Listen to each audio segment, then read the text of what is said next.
2 अप्रैल 2011 Wankhede stadium. Scoreboard दिखा रहा है 120 रन दरकार हैं। हर इंसान अपनी कुर्सी पर सीधा बैठा हुआ है। The equation is clear. 120 runs needed. Virat non striker end पे खड़ा हुआ है, जवान, तेज सांस, आंखों में भूख, और उसके बाद एक विकेट गिरता है। स्टेडियम एक सेकंड के लिए चुप हो जाता है और फिर अगला नाम अनाउंस होता है,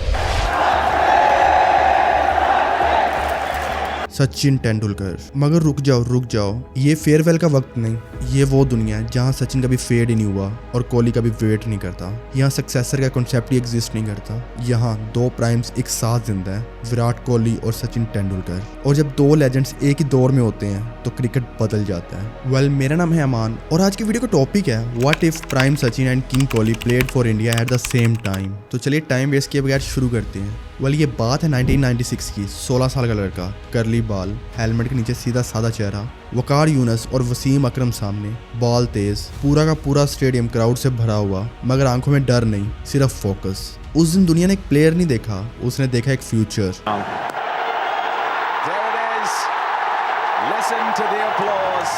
साल गुजरते गए। 1998 डेजर्ट स्टॉर्म और 2003 के वर्ल्ड कप का हीरो सचिन तेंदुलकर सिर्फ रन मशीन नहीं था, वो एक इमोशन था, एक जनरेशन की दुआ। लेकिन इस अल्टरनेट टाइमलाइन में वक्त लीनियर नहीं चलता। 2008 में होती है एक और लड़के की एंट्री। अंडर 19 का वर्ल्ड कप जीतकर एक लड़का आता है, नाम The King, Virat Kohli.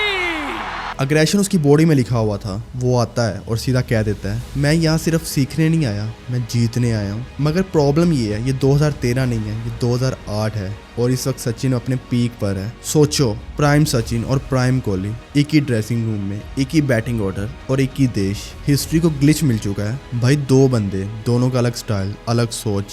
Sachin crease पर आता है और फील्डर्स रिस्पेक्ट से खड़े हो जाते हैं। बाउलर लाइन परफेक्ट डालने की कोशिश करता है, वो गैप निकाल लेता है आर्टिस्ट की तरह। और फिर कोहली आता है। बाउलर आंखों में आंखें डालने की हिम्मत नहीं करता, वो सिर्फ रन नहीं लेता, वो डोमिनेंस एस्टैब्लिश करता है। एक एलिगेंस, एक अग्रेशन, एक काम स्टॉर्म, एक विजिबल फायर। फैंस कंफ्यूज नहीं, एक्साइटेड है। मगर मीडिया का तो कहानी चाहिए, और जब कहानी मिलती है तो कंपैरिजन शुरू होता है। Kohli's stats dominate in modern cricket, but Sachin played in tougher conditions. Kohli wins more matches for India. और फिर क्या, हेडलाइंस बनना शुरू हो जाती हैं। इंडियन क्रिकेट का फ्यूचर किसके हाथ में है, कोहली या Sachin? Student versus masters, hashtags trend करते हैं, टीवी डिबेट्स गर्म है, hashtag Sachin forever, hashtag king Kohli.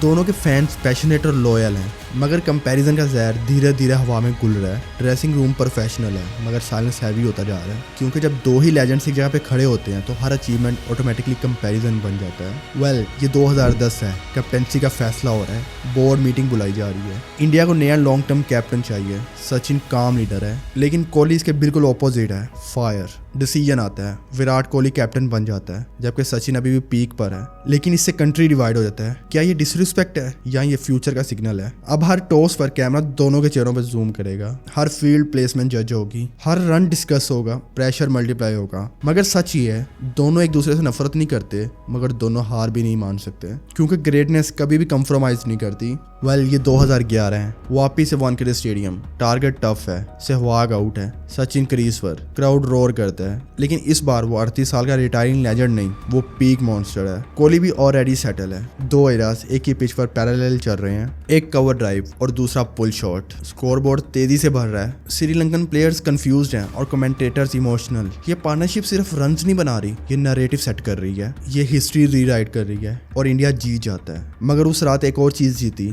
एक डेंजरस पॉसिबिलिटी। साल गुजरते हैं, रिकॉर्ड्स टूटते हैं और सेंचुरीज बारिश की बूंदों की तरह घिरती है, मगर हर बार एक ही सवाल जिंदा होता है, कौन ग्रेटर है? अगर सचिन के पास लेगेसी है तो कोहली के पास हंगर है, अगर सचिन के पास प्योरिटी है तो कोहली के पास इंटेंसिटी है। और फिर एक दिन सचिन रियलाइज करता है, क्रिकेट को एक फेस चाहिए, एक एरा को एक सिंबल चाहिए। दो सूरज एक आसमान को जला देते हैं और फिर प्रेस कॉन्फ्रेंस और सचिन अनाउंस करता है अपनी रिटायरमेंट। रूम साइलेंट है, जर्नलिस्ट पूछता है, सर आप तो अभी भी फॉर्म में हैं, तो क्यों रिटायर हो रहे हैं? तो जिसके जवाब में सचिन हल्का सा मुस्कुराता है और कहता है, क्योंकि हर दौर को सिर्फ एक ही चेहरा चाहिए और फ्यूचर को इंतजार नहीं करवाना आना चाहिए। ये डिफीट नहीं, ये डिसीजन है, ये सेक्रीफाइस नहीं, ये लेगेसी कंट्रोल है। कोहली समझता है अब कंपैरिजन खत्म नहीं होगा, मगर अब एक एरा क्लियर होगा। और इस अल्टरनेट टाइमलाइन में सचिन ने रिटायरमेंट का फैसला करके खुद को और भी ज्यादा ग्रेट बना दिया। वेल, हमारी दुनिया में लेजेंड्स एक के बाद एक आते हैं, एक राइज करता है जबकि दूसरा फेड होता है, मगर उस टाइमलाइन में दोनों एक साथ जलते थे, ब्राइट, इंटेंस, अनस्टॉपेबल। और शायद हिस्ट्री ने कोहली और सचिन को अलग अलग एरा में इसलिए रखा क्योंकि क्रिकेट दो प्राइम्स को एक साथ कभी हैंडल नहीं कर सकता था। वेल, ये कोई कंपैरिजन वीडियो नहीं था, ये उन दो क्रिकेट लेजेंड्स की स्टोरी है